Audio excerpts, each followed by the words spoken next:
This is the man that tricked people into buying Brooklyn Bridge, and as far as hustles go, is up there with some of the most simple but also most brilliant efforts there's ever been. Most con artists have very intricate and layered schemes where anyone from a cursory glance might not even know they're being scammed.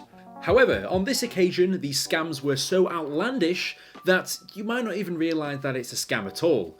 You might think that the claims are so big and this person's so confident that surely they're able to sell you the Brooklyn Bridge. Today we are talking about a man called George Parker. Born on the 16th of March 1860 in New York City to Irish parents, he grew up to have the illustrious career of a con man. He went by many names when eliciting his sales of things he clearly did not own, such as Warden Kennedy, Mr. Roberts, Mr. Taylor and James J. Brian.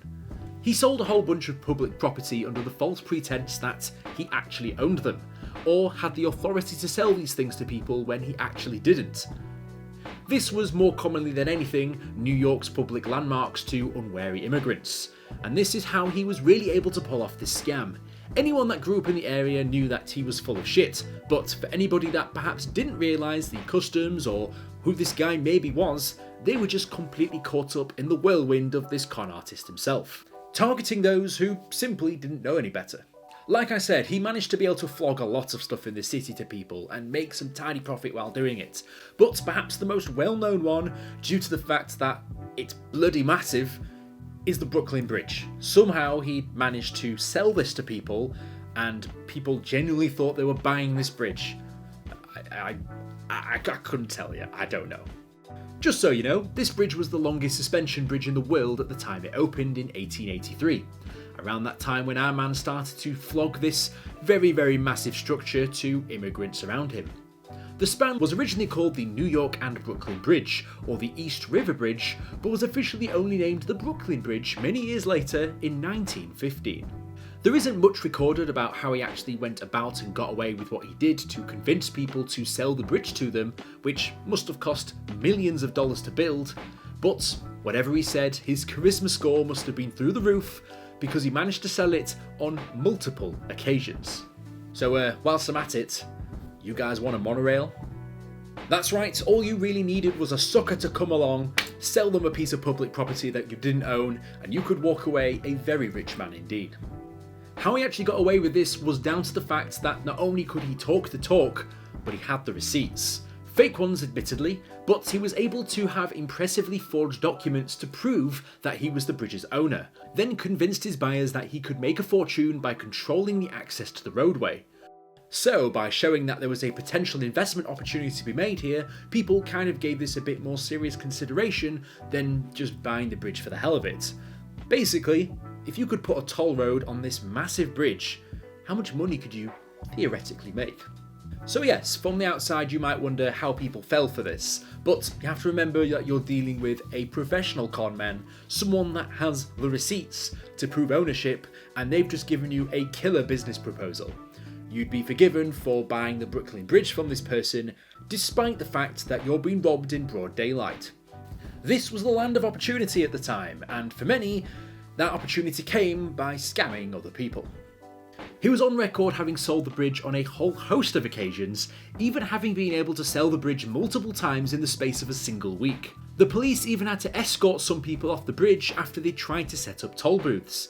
It was probably only after they were manhandled off the bridge by the police that they may have fallen victim to the greatest con man of all time. So yeah, why put all your eggs in one basket when you can start selling a whole host of public property which you clearly do not own? This includes the original Madison Square Garden, the Metropolitan Museum of Art, Grant's Tomb and the Statue of Liberty. Of course, when he sold these to people he had taken a rather different stance, such as when he attempted to sell some of this other property, he also had forged documents for those as well. He even went as far as pretending to be the grandson of the General of Grant's Tomb. That is low, I'm not gonna lie.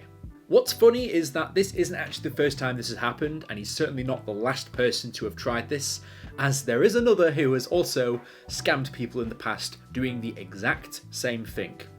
Yes, another settler called William McCloundy, also known as IOU O'Brien, who sold the bridge in 1901, for which he was convicted of grand larceny, was sentenced to 2.5 years in prison. Clearly, if it worked, there's always going to be people to fill the void and profit from oblivious people. The fact that these guys made this their full-time careers clearly shows how lucrative this whole thing must have been. Predecessors also included the Gondorf brothers, con artists through blood, who were savvy in their marketing by learning the patrol route of the police officers near the bridge. When they knew the officers would be out of sight, they propped up signs reading "bridge for sale." Cause sure, that's how you sell a massive bridge to somebody, just some random dude on the street with a sign. And my god, it worked. The Gondorf brothers themselves even managed to sell the bridge on a number of occasions as well, selling it for about $200 to $300 a piece, which, yes, whilst that is a lot more money back in the day, for the Brooklyn Bridge, that's a pretty good deal. So, what happened to George Parker, the man that we were originally talking about? Well, eventually his crimes would catch up to him, as he was arrested and sentenced to fraud on 3 separate occasions. After one arrest in 1908, he escaped through the courthouse by calmly walking out after donning a sheriff's hat and coat that had been set down by the sheriff who walked in with him. He's a slippery fish, officer. After his 4th conviction on the 17th of December 1928, he was sentenced to a mandatory life term at the Sing Sing prison, with the infamous newspaper article stating that the Brooklyn Bridge seller sent to Sing Sing for life. He went to prison for the remainder of his life, 8 years behind bars, in which he died in the year 1936. Whilst the idea of whoever the most successful con man in history is might be up for debate, in my opinion, it's this guy, as there's even an entire phrase that has come after him, which pretty much just kind of puts the nail in this. And that saying is, well, if you believe that, I've got a bridge to sell you. If you guys like that video, here's another one just like it. I'll see you guys in the next video. Fantastic.